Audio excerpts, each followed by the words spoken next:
This room through the 1850s was used as the nursery.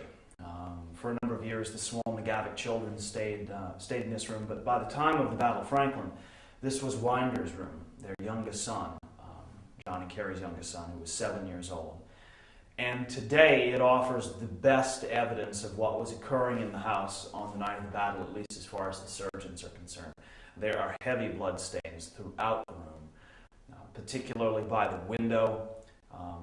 Really the best evidence of where there was a surgeon or several working throughout the night, but various other stains in that direction, some there, one right in front of me, there's a small stain, and then a very, very large circular, almost where blood may have just been pooling throughout the night. We have some ideas, but unfortunately we'll never probably know exactly what was occurring. But as I tell groups regularly who come through and they see the blood stains, and it's very interesting to them, is to consider that the house again is carpeted, and it makes you wonder how much the carpet actually prevented from going through. And as interesting as they may be to look at, this was very real. For the people who were here, this was actual life for a number of days. So this room certainly holds a lot of memories, and for Winder, who lived here until about the time of his father's death in the early 1890s, this was always his room.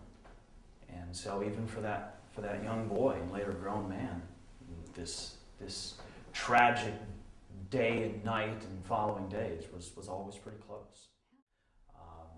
Amputations are about 50% of all surgical procedures, so there's a lot of operating techniques that don't involve amputations, but there are a large number of them. And survival rates in field hospitals like this, to some, are surprisingly high. You'll often see 70-80% survival rates.